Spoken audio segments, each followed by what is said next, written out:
गिरफ्तारी से महाराष्ट्र में सियासी तूफान आ गया है। शिवसेना टूटी, उद्धव ठाकरे ने बर्दाश्त किया। रातों रात मुख्यमंत्री की गद्दी चली गई, उद्धव ठाकरे ने बर्दाश्त किया। लेकिन अब जब छोटे भाई पर आंच आई तो ठाकरे साहब बर्दाश्त नहीं कर पाए। जी हाँ, देर रात संजय राउत के घर पर ईडी की घंटों पूछताछ चली। घर की तलाशी में 11.5 लाख कैश बरामद हुए। चौर घोटाले मामले में जब राउत के जवाबों से ईडी असंतुष्ट दिखी तो अगली सुबह मेडिकल टेस्ट करवाकर सीधे कोर्ट के सामने पेश कर दिया। पीएमएलए कोर्ट ने भी 4 अगस्त तक संजय राउत को ईडी की कस्टडी में भेज दिया है। फिलहाल राउत जेल के अंदर हैं और जेल के बाहर महाराष्ट्र की राजनीति उबाल मार रही है। राउत को अपना छोटा भाई, अपना अभिमान बताने वाले उद्धव ठाकरे ने साफ कह दिया है, हम मरने के लिए तैयार हैं लेकिन बीजेपी की शरण में कतई नहीं जाएंगे। राउत की गिरफ्तारी को शिवसेना बदले की राजनीति बता रही है, क्योंकि वो राउत ही थे जिन्होंने बीजेपी के सामने से सत्ता का सिंहासन छीना। वो राउत ही थे जिन्होंने 3 अलग विचारधारा वाले दलों की महाविकास आघाड़ी सरकार खड़ी कर दी, और वो राउत ही थे जिन्होंने मुख्यमंत्री का सिंहासन फडणवीस से छीनकर सीधे उद्धव ठाकरे तक पहुंचा दिया था। और ऐसे में पार्टी का फायर ब्रांड नेता, जिसका भाषण और लेखन दोनों ही फायर ब्रांड हो, जब वही मुश्किलों में फंस जाए तो भला उद्धव ठाकरे शांत कैसे बैठने वाले हैं? राउत की गिरफ्तारी क्या ठाकरे परिवार की मुश्किलें बढ़ा सकती है? राउत की गिरफ्तारी से किसका होगा बड़ा नुकसान? क्या कहती है संजय राउत की राजनीतिक कुंडली? इसको लेकर क्या कहते हैं दिव्य के डॉक्टर श्रीपति त्रिपाठी जी की भविष्यवाणी? देखिए सिर्फ धर्म ज्ञान पर। संजय राउत की कुंडली क्या कहती है वर्तमान स्थिति में, साथ ही जानिए बाला साहब के एक इंटरव्यू ने कैसे बदली संजय राउत की किस्मत, तकदीर। जानिए इस कुंडली विश्लेषण में। नमस्कार, मैं हूं डॉक्टर श्रीपति त्रिपाठी। संजय राउत की जन्म की तारीख 15 नवंबर 1961, जन्म का समय 12 बजे दिन में है और इनका जन्म स्थान जो है वह अलीबाग है। संजय राउत वर्तमान में राज्यसभा सांसद हैं, जो कि राजनीतिक दल शिवसेना से जुड़े हुए हैं। संजय राउत ने अपने करियर की शुरुआत लेखक और पत्रकार के तौर पर शुरू की थी, जिसमें वे काफी सफल रहे। संजय राउत अब तक अपनी 9 पुस्तकें जो हैं वह लिख चुके हैं और उनकी आखिरी जो पुस्तक थी वह 2013 में पब्लिश हुई थी। संजय राउत शिवसेना के प्रवक्ता होने के साथ ही साथ शिवसेना पार्टी के मुखपत्र सामना के कार्यकारी संपादक हैं। बीते कुछ समय से संजय राउत की शिवसेना में काफी हनक रही है। इनकी दमदार एंट्री भी रही है और पार्टी के सहारे निर्णयों में उनका खासा दखल रहा है। चाहे वह महाविकास आघाड़ी की सरकार बनाने को लेकर शिवसेना का फैसला रहा हो या फिर बीजेपी से अलगाव की बात, हर जगह संजय राउत का दबदबा शिवसेना में देखने को मिला है। वहीं फिलहाल संजय राउत पात्रा चाल जमीन घोटाले के मामले में ईडी की गिरफ्त में है, जिसको लेकर सियासत गर्म है और सियासत भी जारी है। संजय राउत का जन्म और शिक्षा जो है उसके बारे में आपको बता दें कि संजय राउत का जन्म 15 नवंबर 1961 को अलीबाग महाराष्ट्र राज्य में हुआ था। जैसा मैंने बताया है, संजय राउत सामवंशी क्षत्रिय पठारे जाति के हैं। उनके माता पिता राजाराम राउत और सविता राजाराम राउत हैं।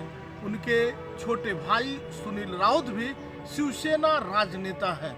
राउत ने वडाला मुंबई में doctor Ambedkar college of commerce and economics से बैचलर ऑफ कॉमर्स बीकॉम किया।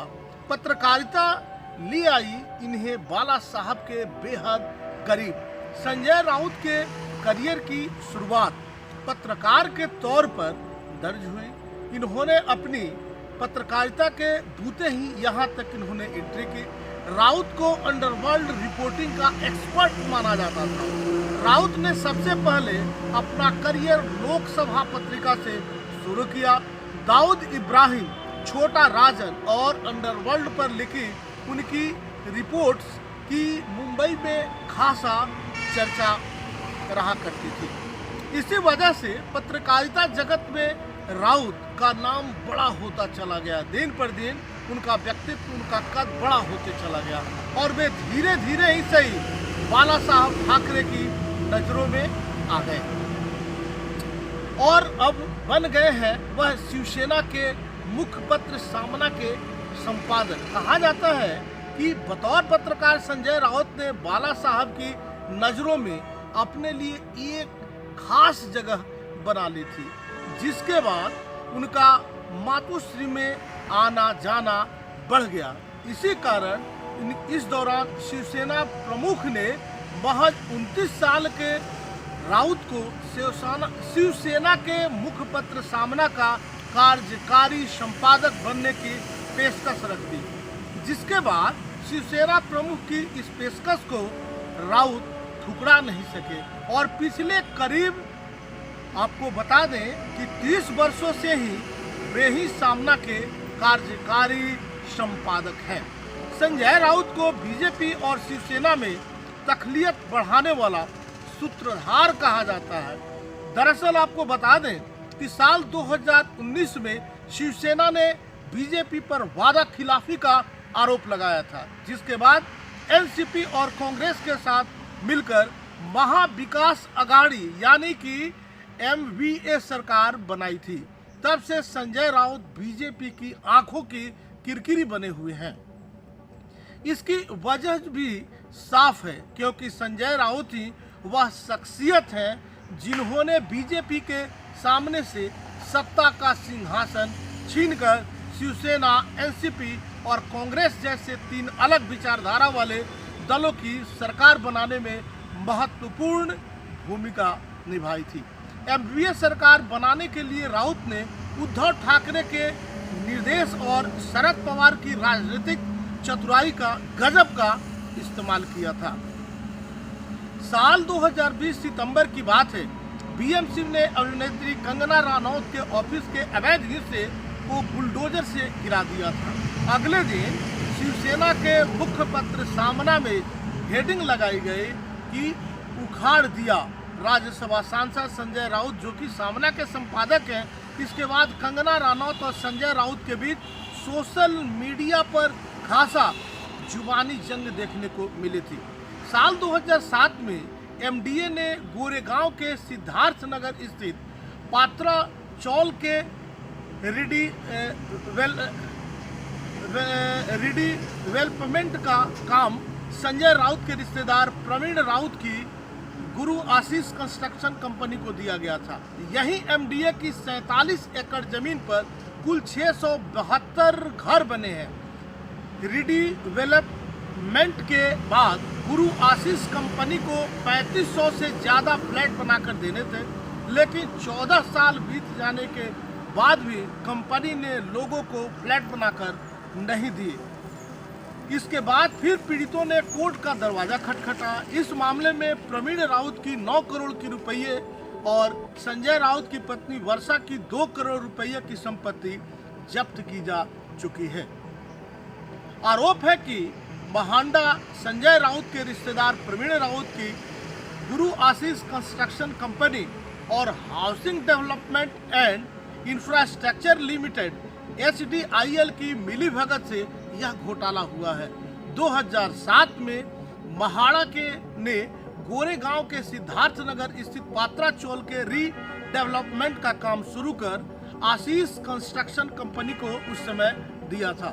यह महाड़ा की 47 एकड़ जमीन में कुल 672 घर बने हैं। कंपनी को 3500 से ज़्यादा फ्लैट बनाकर देने थे। महाड़ा के लिए फ्लैट्स बनाने के बाद बची हुई जमीन को प्राइवेट डेवलपर्स को बेचना था, लेकिन 14 साल बाद भी कंपनी ने लोगों को फ्लैट बनाकर नहीं दिए।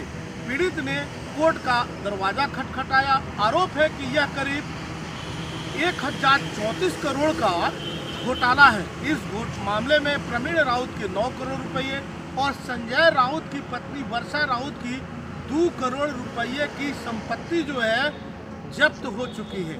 संजय राउत के खिलाफ एक धमकी मामले में भी आईपीसी सेक्शन 504 मतलब 504 और 509 के तहत एफआईआर दर्ज की गई है। यह शिकायत स्वप्ना पाटकर की ओर से दर्ज कराई गई है। स्वप्ना पाटकर पात्रा चोल घोटाले की एक अहम गवाह है। दरअसल 15 जुलाई को स्वप्ना पाटकर को एक धमकी भरा पत्र मिला था जिसमें अभद्र भाषा का इस्तेमाल किया गया था।